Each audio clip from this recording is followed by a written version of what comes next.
Saudara Polda Metro Jaya menindaklanjuti permintaan gelar perkara khusus terkait tudingan ijazah palsu Presiden ke-7 Republik Indonesia Joko Widodo. Sebelumnya Roy Suryo mengajukan permohonan gelar perkara khusus terkait perkara tersebut. Apakah gelar perkara khusus ini bisa membuat kasus ini menjadi terang benderang? Kita bahas petang ini bersama dengan Roy Suryo, tersangka tudingan ijazah palsu Joko Widodo, dan juga ada Rifai Kusumanegara, kuasa hukum dari Jokowi. Selamat petang Bapak-bapak. Malam, Pak Maido. Oke. Juga Pak Rifai. Oke, saya mau ke Bung Roy dulu. Polisi segera menggelar gelar perkara khusus. Apa maknanya untuk Anda, dan apakah setelah gelar perkara khusus ini bisa membuat kasus ini jadi terang benderang? Ya, sebelumnya saya ingin komentar dikit aja, setengah menit soal yang tadi Andi Aswan ya. Itu disaksikan oleh jutaan rakyat Indonesia di TV sebelah. Dia bohongnya ketahuan, dan bahkan dia kemudian bertarung dengan ahlinya sendiri, si pakar abal-abal itu, Joshua Sinambela itu. Jadi seluruh Indonesia menyaksikan kebohongannya. Dia ngaku punya scan, tapi ternyata palsu. Dia hanya mengkoreksi dari si Sandi. Jadi kalau dia nggak bisa ngelak lah itu, pasti kena, dan dia yang harus kena pasal 32, 32 ITE. Nah, sekarang soal gelar perkara khusus. Ini sebenarnya kita menyesuaikan saja dengan undang-undang tentang kepolisian ya, pasal 13 sampai 15. Kemudian dia ada diatur juga di KUHP ya. Nomor 8 tahun 91 pasal 5 sampai 6, dan juga ada di peraturan Kapolri ya nomor 6 tahun 2019. Artinya kalau ada perkara yang kemudian itu ada dua gelar perkara. Gelar perkara umum yang biasa dilakukan oleh kepolisian, dan ada khusus kalau misalnya perkaranya itu menarik perhatian publik. Kemudian melibatkan apakah yang diteliti ataukah yang diliburkan perkara itu tokoh-tokoh penting ya.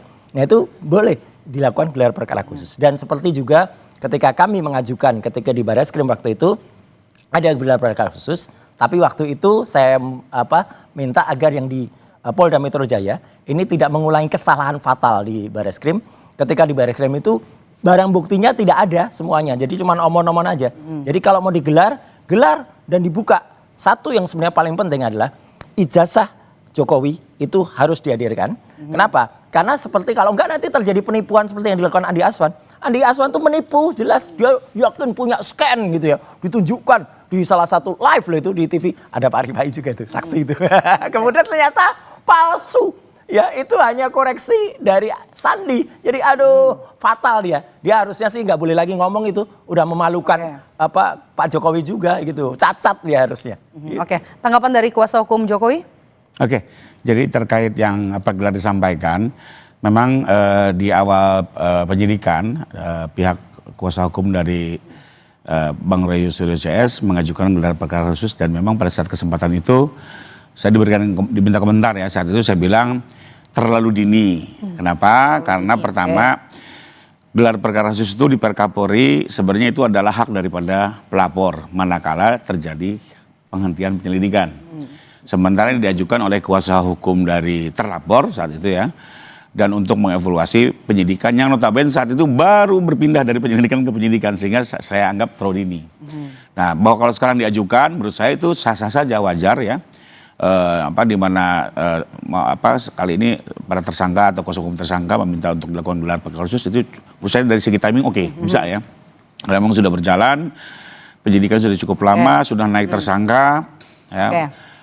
Bahkan sudah ada sekarang lagi memeriksa saksi atau ahli yang diajukan tersangka. Cuma saya perlu catat bahwa gelar perkara khusus ini hanya ditujukan untuk mengevaluasi penyidikan. Ya. Harapan dari kubu Roy Suryo CS adalah nanti di gelar perkara khusus ini kan ijazah aslinya ini bisa ditunjukkan, mungkinkah itu? Kembali lagi, makanya saya mau terangkan. Ijazah ini disita untuk kepentingan penyidikan. Itu, nah, terkait dengan perkara ya. Saya akan bacakan di sini pasal 312 KUHP, publik bisa silakan baca juga ya. Itu jelas menggariskan bahwa perihal kebenaran dari sebuah tuduhan ya. Kedua, perihal pembelaan karena kepentingan umum, perihal karena ini untuk pembelaan diri, itu hanya boleh diproses di pengadilan. Jadi nanti gelar perkara tidak mungkin? Aturannya seperti itu. Dan ini undang-undang. Pasal 312 KUHP. Silakan didiskusikan dengan tim pengacaranya. Tapi kan ini gelar perkara tentang fitnah. Bagaimana membuktikan kalau itu bukan fitnah? Kembali lagi, itu semua diuji di persidangan. undang-undang yang enggak, ini undang-undang regulasi. Ini dibuat dari zaman Jadi apa di pengadilan ya? Oke, tanggapannya Bung Roy. Makanya kita kan sekarang di era baru. Di era baru itu selalu ada inovasi-inovasi. Misalnya dari teknologi yang digunakan, ada percepatan. Misalnya kalau bisa itu diadakan dari awal, kenapa harus nunggu di sidang? Kenapa harus nunggu orang itu yang berkali-kali janji palsu mau menunjukkan dan nggak pernah gitu loh. Jadi saya tuh curiga nanti kalau nanti di persidangan nggak akan dia nunjukkan di persidangan, ya. Wong sudah sampai 6 persidangan aja nggak pernah dia mau datang, gitu loh. Jadi apalagi kemarin anak buahnya, sekali lagi saya sebut Andi Aswan tuh menunjukkan bukti palsu yang katanya scan asli. Scan asli dia sempat bilang dari mana? Dari orang sempat dia mau bilang itu dari Jokowi, tapi dia nggak state itu. Tapi kan sudah orang-orang itu percaya kalau itu dari Jokowi, gitu loh. Dan kemudian tunjukkan ternyata palsu.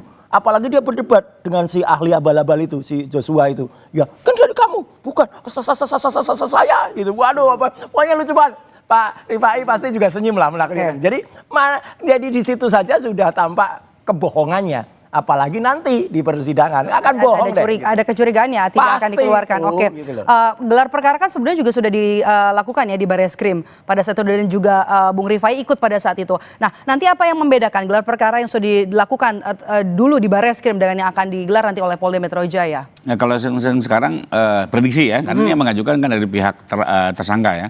Biasanya menerima keluhan-keluhan dari tersangka dan nanti akan dievaluasi. Ya, lebih kepada proses.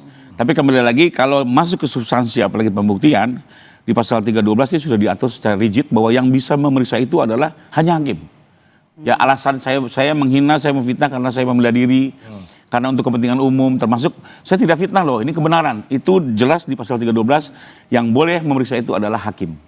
Sehingga baik penyidik maupun penuntut umum dia hanya bisa menerima alat bukti yang diajukan dari pihak tersangka, tapi tidak bisa mengkaji apalagi memutuskan dari alat bukti yang diajukan. Jadi itu kata undang-undang. Nah, soal ijazah itu ditampilkan, ini sudah berkali-kali. Hari ini kan sudah disita penyidik.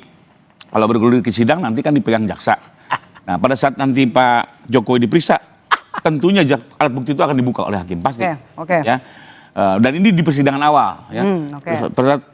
Persidangan awal pasti setelah eksepsi langsung masuk ke pemeriksaan korban, di situ akan digali dan di saat itulah ijazah pasti akan ditunjukkan. Pasti akan ditunjukkan ya. Pak Jokowi. Tapi kalau dari kubu Roy Suryo, apa nanti bukti yang akan disampaikan? Oh ya jelas, karena udah berkali-kali palsu yang tampilkan. Apalagi itu katanya tuh ketua umum Jokowi mania ya, udah suka menunjukkan katanya asli.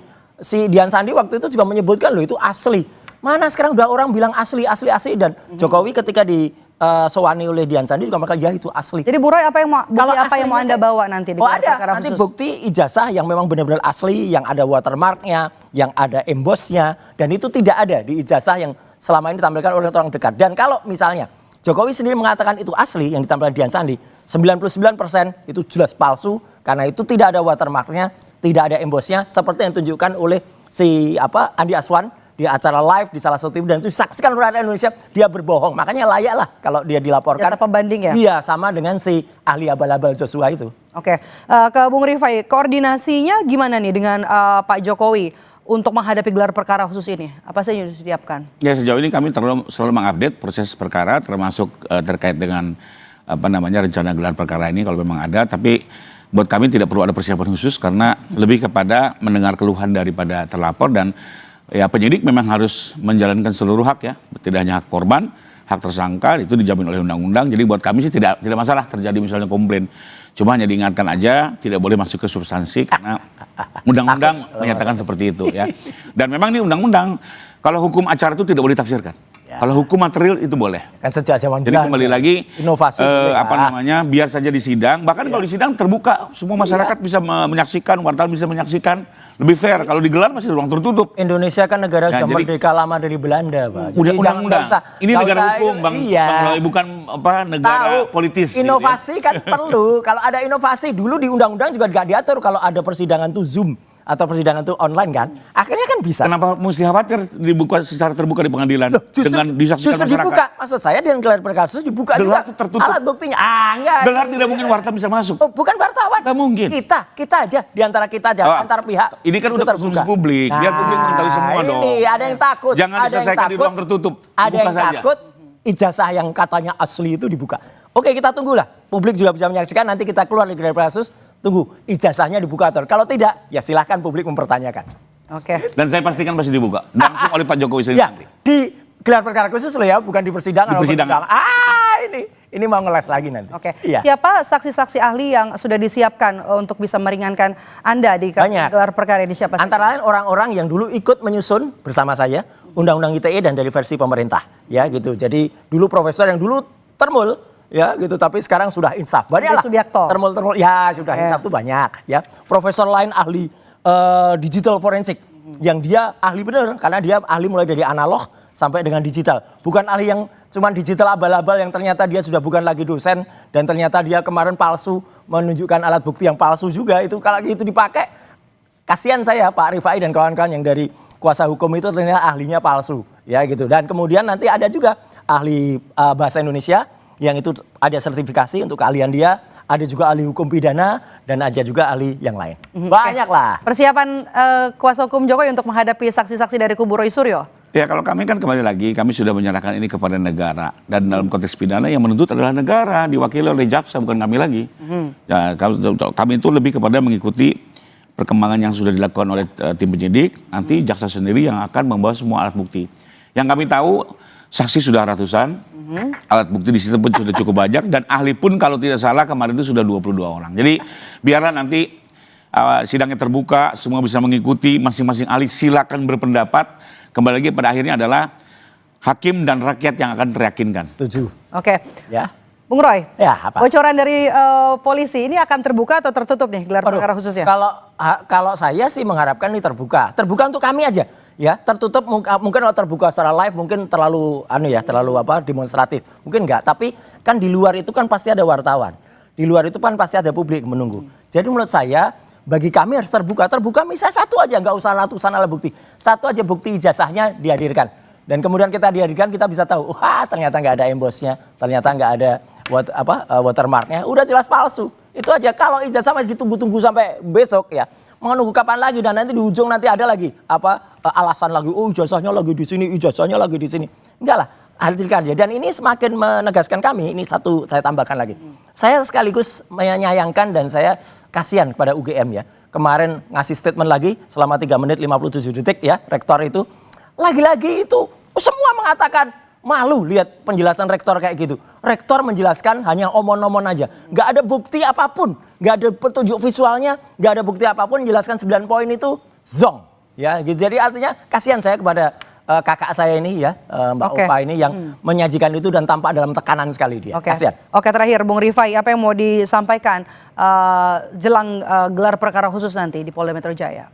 Ya, pada intinya kami silakan pihak kepolisian bila mana ingin melakukan gelar perkara khusus, tapi kembali lagi terkait ijazah memang kami selaku penasihat hukum akan memberikan statement yuridis kembali merujuk pasal 312. Dan satu lagi yang menjadi tidak logis adalah laporan kami itu kembali lagi 22 Januari sampai dengan 30 April ada 31 objek di mana Bang Roy Suryo CS menyatakan ijazah ini palsu dengan 3 variabel. Satu, fontnya dianggap bermasalah, kedua fotonya foto Dulmatno, tiganya tanda tangan palsu. Kan begitu. Lagi, dengan kesimpulan waktu itu adalah ada watermark. 100.000 miliar % itu palsu. Artinya Bang Roy Suryo sudah harus mempertanggungjawabkan itu selesai. Ya. Tidak perlu lagi nanya-nanya ijazah ke kami gitu. Ya. Anda sudah yakin itu ijazah palsu? Udah buktikan. Koreksi 99,9%. Menjadi enggak, waktu itu di media jelas 100 miliar %. Artinya very absolute ya. Artinya di situ nanti silakan pertanggungjawabkan jelas. dan nggak perlu Mana cari embos, ijazah kami dong. mana Lucu. watermarknya. Oke. Anda sudah yakin dengan itu palsu 100%, kok masih cari-cari alat bukti kami? Enggak lah, itu jelas. Karena itu kami jelas tidak akan mengeluarkan itu. dan Ijazahnya kami nggak ada akan meminta kepada watermarknya, penyidik nggak ada embosnya. cukup dan dikeluarkan Andi Aswan, di penipu, pengadilan nanti. pembohong. Baik, Demikian. terima kasih Bapak-bapak, waktu kita terbatas. Terima Kita kasih. tunggu Terima nanti kasih. Ya, kita tunggu Andi gelar Aswan perkara pembohong. khusus yang akan digelar di Polda Metro Jaya dan juga perkembangan kasus ini. Terima kasih Makasih, Bung Roy dan juga Bung Sama-sama. Rifai sudah bergabung Terima bersama kasih, kami di Pak Rifai. Kompas.